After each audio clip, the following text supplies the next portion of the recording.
Hi, my name is Balazs, founder of Herdius, and today I'm going to be talking about what Herdius is and what really, connecting ecosystems on a private key level means, and what we do as far as distributed key generation goes, and how we tackle and solve interoperability.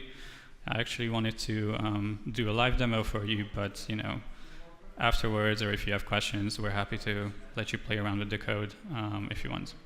So let's get right into it. Okay, this will not work. Okay, we're going manual. So what would be perfect cross-chain interoperability? Perfect cross-chain interoperability would mean that regardless of what token you hold in your wallet, or which chain or ecosystem you're a part of, you can still seamlessly access other kind of applications on all the different chains.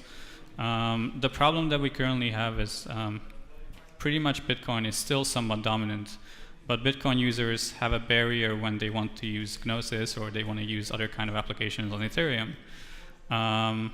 So what we're trying to solve pretty much is that if you have Bitcoin in your wallet, let's say that's compatible with our network, you can just do a simple swap inside our network and just send your tokens straight away to a smart contract, let's say Gnosis, and use the application seamlessly. So you don't have to go through the different chains, wait for the Bitcoin network, or pay additional fees.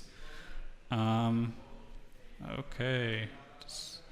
So what are really the current problems as far as interoperability goes?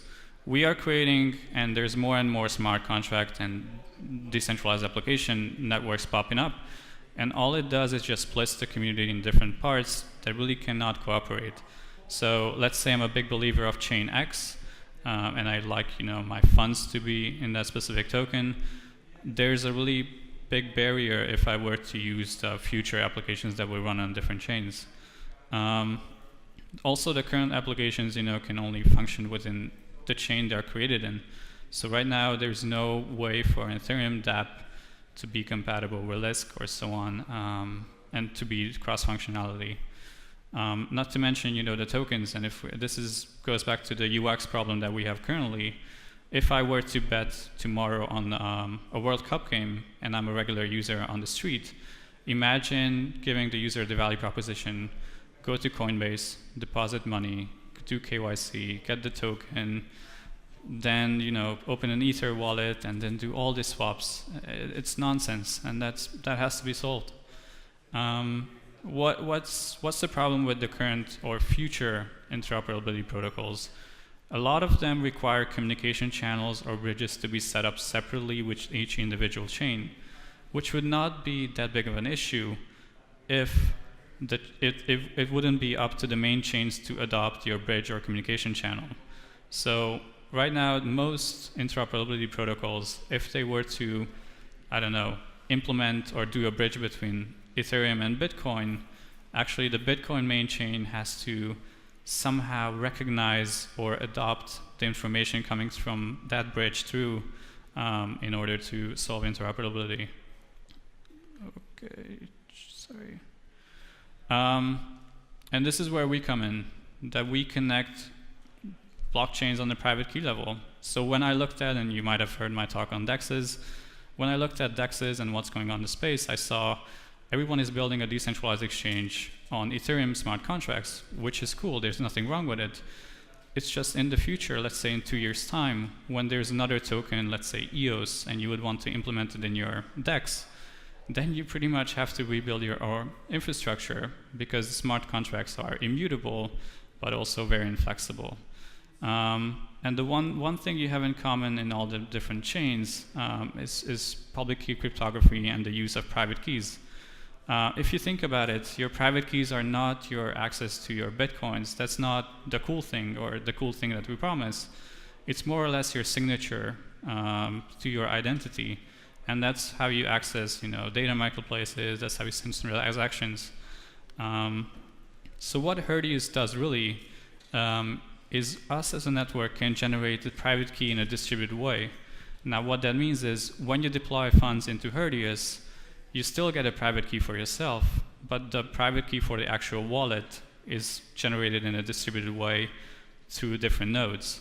And we use homomorphic distributed key generation homomorphic in the sense that, if I get to have a wallet address or private key that's generated, the different nodes that control parts of my private key do not have access to the private key itself.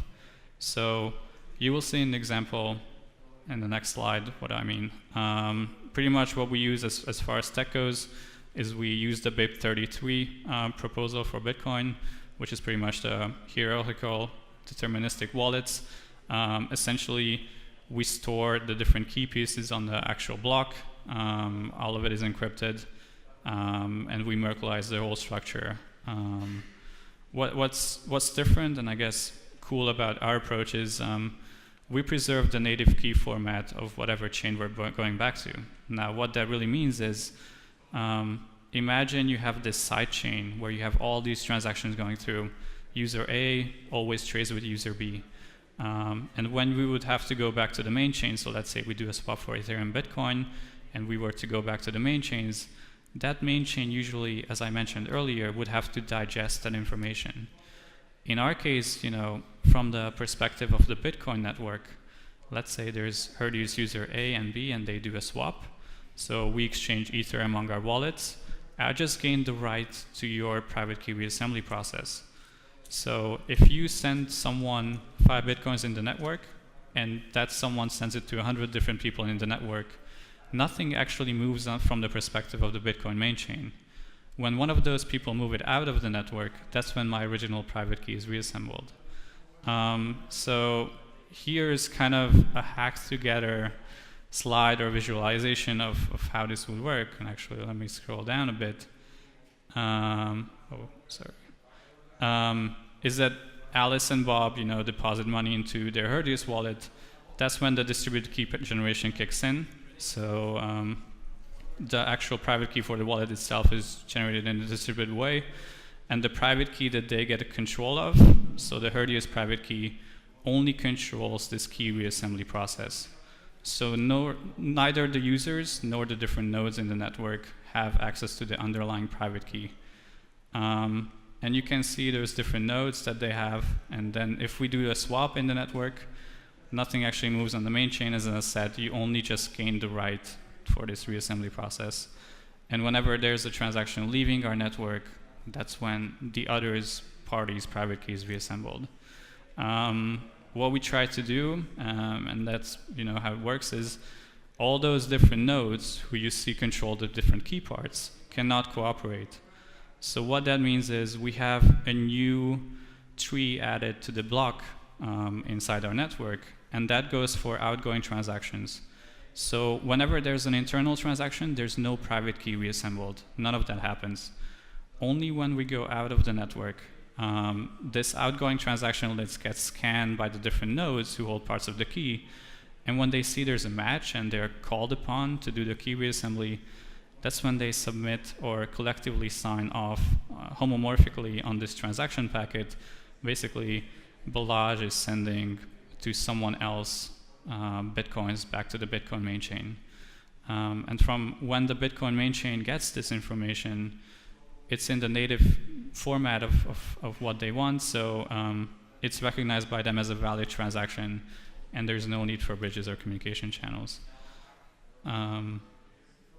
So what is really the value, or what are we doing here?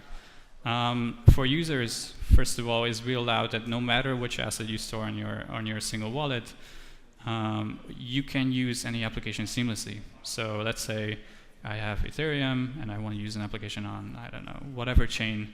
You can do the swap inside our chain straight from your wallet, and you can send your funds straight away to that application smart contract and use it seamlessly.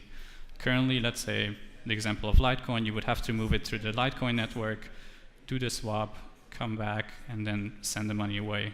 It incurs transaction fees and a lot of confirmation times.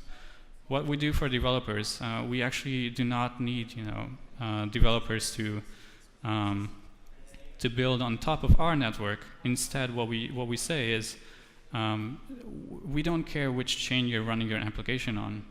All you have to do is open an address on our exchange or our network, hook it up to your smart contract or whatever basis your application is running on, and then you instantly get access to our user base so that they can send funds there and just use the app seamlessly. And this is what I talked previously on DEXs and centralized exchanges. On top of this wallet architecture, we build this decentralized exchange. And once again, since we do everything on the private key level, that would mean that it's a decentralized exchange, which is blockchain and asset agnostic. So we do not cherry pick or whitelist which asset is traded on it. We also don't really care, which chain that asset is on, because all we have to know is kind of what kind of private key we need to generate and what are the coordinates for the elliptic curve. And that's the value proposition that we build as global liquidity pool. Okay, so where are we now?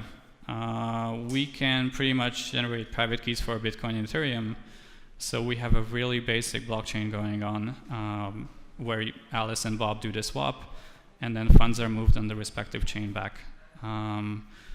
So this is pretty much already a functioning bridge, if you want to call it. So the next step will be to open source it as soon as possible, making sure holes are plugged in, and then allowing straight away Bitcoin users to use the DApp ecosystem that's already existing for Ethereum. And then the DEX and the liquidity pool will come by the end of the year, as well as all the different chains or platforms. Yes, that's pretty much it. You can find out more, or you can email me, or you can talk to me after. If you're a dev or if you're a user, we're happy to give you access and to play around with what we have. And just keep in touch, and we plan to open source it as soon as possible. Thank you.